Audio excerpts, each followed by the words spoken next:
Wanita ini sungguh cantik. Bukankah bahagia bila menikah dengan wanita seperti dirinya? Namun kenyataannya tidak. Karena istrinya begitu cantik, sang suami pun mulai kehilangan rasa percaya dirinya. Ia pernah mengambil dompet istrinya ketika istrinya sedang mandi. Takut jika istrinya diam-diam selingkuh di belakangnya. Bahkan setiap kali istrinya keluar rumah, ia akan diam-diam membuntutinya dari belakang. Melihat sang istri pergi kemana, tindakannya ini sebenarnya tidak salah. Selain cantik, istrinya juga memiliki sikap yang ramah, sehingga ia sangat mudah bergaul. Seringkali istrinya itu diajak oleh teman prianya pergi bermain bersama. Tapi setiap kali sang suami bertanya siapa sebenarnya pria itu, sang istri selalu menjawab bahwa pria itu adalah sahabat dekatnya. Dalang adalah seorang bos dari sebuah kota wisata. Ia secara tidak sengaja diperkenalkan oleh temannya kepada Jin Lian. Keduanya pun jatuh cinta, lalu akhirnya menikah. Jin Lian adalah gadis tercantik di kota kecil itu. Dalang merasa dirinya lah yang paling bahagia di dunia ini. Mereka pun akhirnya dikaruniai buah hati.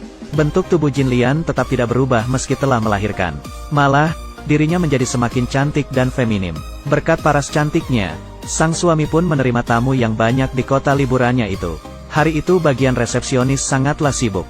Sang suami juga mendengar tawaan istrinya samar-samar di samping lobi. Dalang pun membuka pintu dan masuk.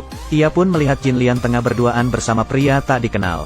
Pria itu bernama Simen, anak dari seorang pengusaha kaya raya, yang sering mampir ke kota itu. Belum sempat berbicara sekata, sang istri langsung memberitahu bahwa mereka tengah menonton film, dan mereka sengaja mematikan lampu supaya lebih seru. Setelah itu, ia memperlihatkan muka jeleknya pada Dalang, seakan-akan membuang jauh-jauh permasalahan ini. Hati Dalang sebenarnya gusar. Namun ia juga tidak enak hati untuk banyak bertanya. Selang beberapa hari, istrinya itu pun kepergok pulang bersama seorang bapak-bapak, membawa sejumlah kado di tangannya. Bapak itu juga merupakan tamu di kota tersebut. Bahkan sebelum pergi, bapak itu masih sempat mencium tangan Jin Lian di depan Dalang, dan mengajaknya lain kali untuk jalan-jalan bersama lagi. Sejak itu, Dalang semakin merasa ada yang tidak beres dengan istrinya.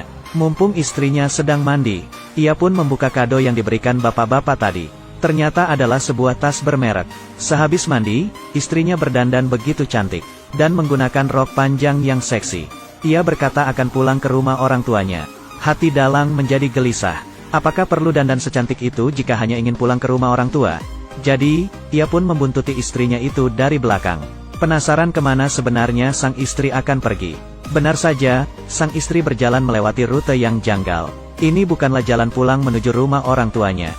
Saat itu juga, Simen tiba-tiba muncul di hadapannya. Dalang pun bergegas mengejarnya.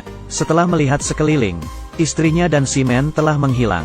Untuk membuktikan apakah istrinya berbohong, ia pun mendatangi rumah orang tua istrinya itu. Tak lama kemudian, terdengar suara istrinya dari belakang. Ia berkata bahwa orang tuanya sedang tidak ada di rumah. Karena itu, Dalang pun tidak bisa banyak bicara. Lagi pula, ia tidak punya bukti apa-apa. Sampai suatu hari, Jin Lian kembali menghilang. Dalang pun datang ke sebuah pantai, dan menangkap basah istrinya, sedang berselancar menggunakan pakaian renang seksinya. Kapal yang menariknya itu pun dikendarai oleh Simen. Dalang pun segera mengejarnya, namun ia bertemu dengan pemandangan yang tidak mengenakan. Istrinya ternyata berjalan bersama Simen. Keduanya nampak begitu mesra di atas kapal. Dalang pun berbaring di atas tanah sambil menahan rasa sakit hatinya. Sekejap ia merasakan rumput-rumput liar yang menyelimuti kepalanya. Tengah malam, Dalang pulang dengan begitu lesunya. Melihat tampang suaminya yang sedih itu, Jin Lian pun khawatir. Ia bertanya padanya mengapa bersedih. Dalang pun tidak bisa menyembunyikan perasaannya lagi, lalu menyatakan perasaan sejujurnya. Namun Jin Lian menyangkal perkataan suaminya itu. Ia berkata bahwa dirinya dengan Simen hanyalah teman biasa, bukan seperti yang Dalang bayangkan. Melihat tatapan istrinya yang begitu tulus, Dalang pun akhirnya percaya padanya. Keduanya pun berpelukan dan baikan. Beberapa bulan pun berlalu.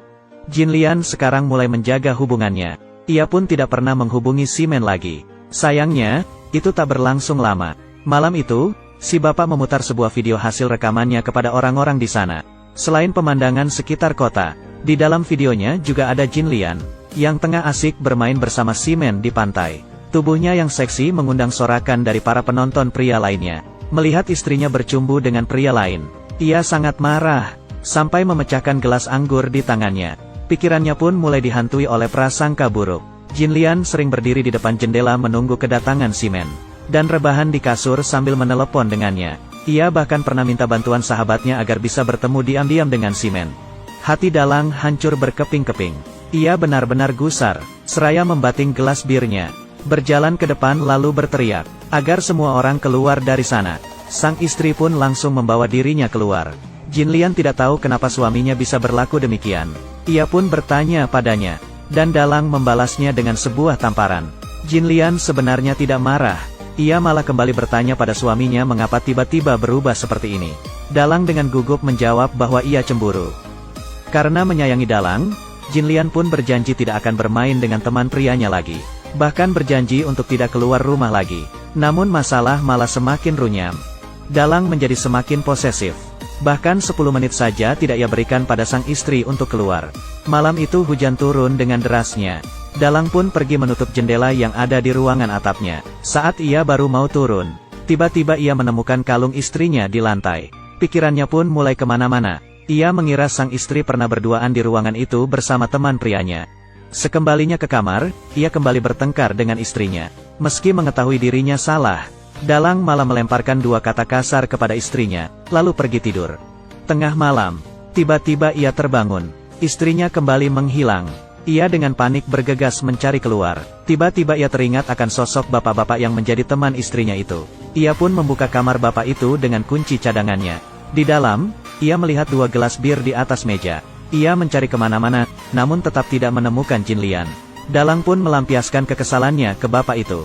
Menuduhnya telah menggoda sang istri. Dan bahkan ia pun mengusir bapak itu. Bapak itu sangat marah, dan berjanji tidak akan bermain ke kotanya lagi. Sekembalinya ke kamar, ia menemukan Jinlian yang tengah berdiri di samping ranjang menunggunya. Teringat kejadian barusan, Dalang merasa terusik. Ia pun memarahi Jinlian. Dan pertama kalinya ia bertindak kasar kepada istrinya. Sikap Dalang berubah 180 derajat. Agar istrinya tidak kemana-mana, ia bahkan mengunci pintu kamar. Kala itu Jinlian hampir depresi. Ia bahkan sampai mengandalkan obat agar bisa tertidur. Dalang yang kian menggila itu tidak pernah tenang. Bahkan ketika istrinya tertidur, ia sampai mengikat kedua tangan Jinlian di ranjang. Di mata Dalang, istrinya yang dulu masih polos dan lugu, kini telah berubah menjadi seperti pelacur yang tidak dapat dikendalikan. Di dalam pikirannya, ia membayangkan sang istri selalu bercumbu dengan pria asing. Dan karena sudah tidak sabar, ia pun mengambil pisau dan membayangkan dirinya membunuh istri sendiri, hingga darah bercucuran di mana-mana. Namun ketika ia keluar dari kamar mandi, ia kembali menatap dalam-dalam istrinya yang tidak bersalah itu tengah tertidur lelap di kasur. Film pun selesai sampai di sini. Ending cerita ini memiliki 2 arti. Menurut kalian, siapa di antara mereka berdua yang sebenarnya bersalah? Kutunggu jawaban dari kalian, ya.